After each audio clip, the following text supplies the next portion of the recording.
Have you ever wondered why wisdom is often personified as a warning voice? It's because wisdom whispers caution in our ears, teaching us to discern the true nature of things beneath their alluring surface.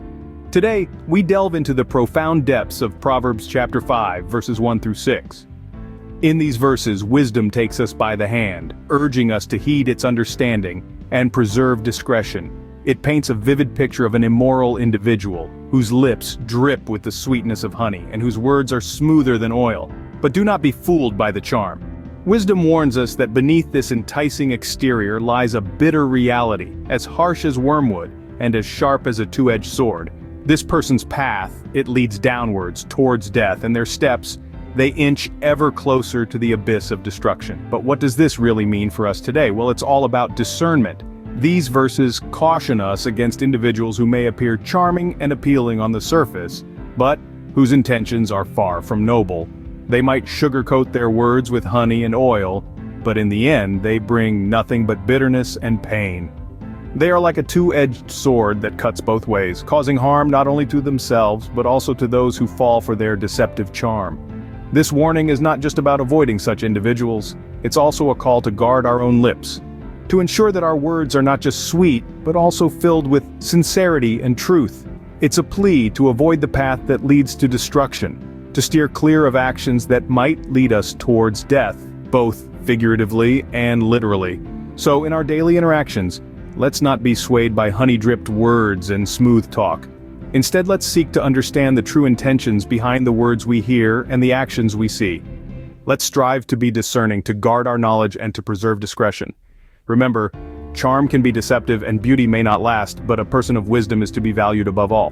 What do you think it means to truly possess self-control? It's a question that can be explored through the lens of Proverbs 5, verses 7 to 11. Here, wisdom is personified as a loving parent, guiding us to avoid the path of temptation that leads to ruin.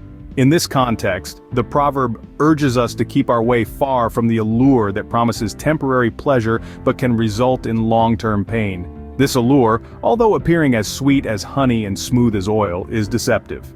It's a bitter trap that can lead us astray, causing us to squander our honor, our years, and our resources. You see, self-control is more than just an act of discipline. It's a protective shield that guards our integrity, our time, and our assets.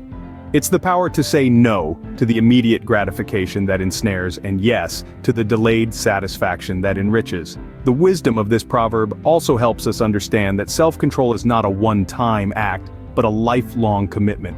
It's about consistently making choices that align with our values and our long-term goals. It's about recognizing that every decision we make today can either safeguard or jeopardize our future. So let's embrace this wisdom and cultivate self-control, not merely as a virtue, but as a tool for protecting our integrity, our resources, and ultimately, our future. Self-control is not just about resisting temptations, it's about safeguarding your future.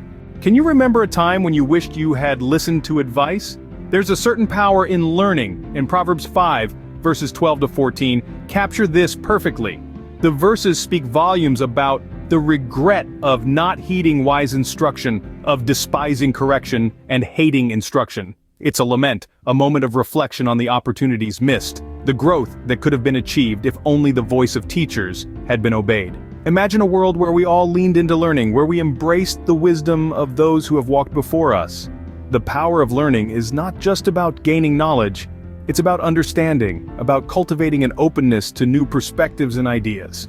Constructive criticism, too, is a valuable teacher. It's a mirror, showing us where we can improve, where we can grow.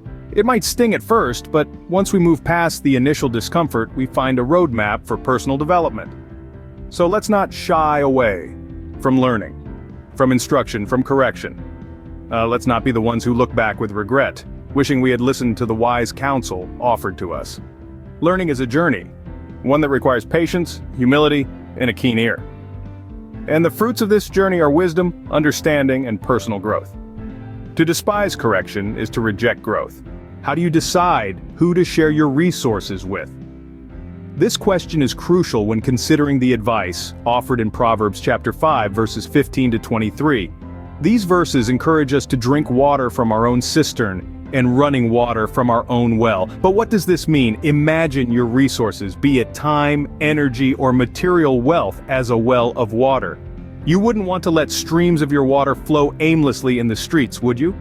The wisdom here is simple yet profound. Prioritize your own needs and well-being. Be cautious about who you share your resources with. It's not about being selfish, but rather about understanding the value of what you have and ensuring it's used for your benefit and that of those you truly care about. It's about creating boundaries that protect your well-being and sustain your resources for the long run. Your resources are your own. Use them wisely, and they will serve you well. What do you believe are the consequences of infidelity? This question brings us to Proverbs 5 verses 20 and 21, where the text offers a stern warning against infidelity. It asks, "And why should you, my son, be infatuated with an immoral woman and be embraced in the arms of another man's wife?" The proverb highlights the destructive potential of being drawn to an immoral person, particularly in the context of a relationship. The imagery of being embraced in the arms of another man's wife paints a vivid picture of a boundary being crossed and the resulting fallout. Infidelity, the proverb suggests, isn't just about the act itself, but also about the betrayal of trust, the breaking of vows, and the potential harm caused to others. The proverb serves to remind us that our actions have consequences, and the choices we make affect not only us but those around us. Faithfulness is more than loyalty, it's a testament of character.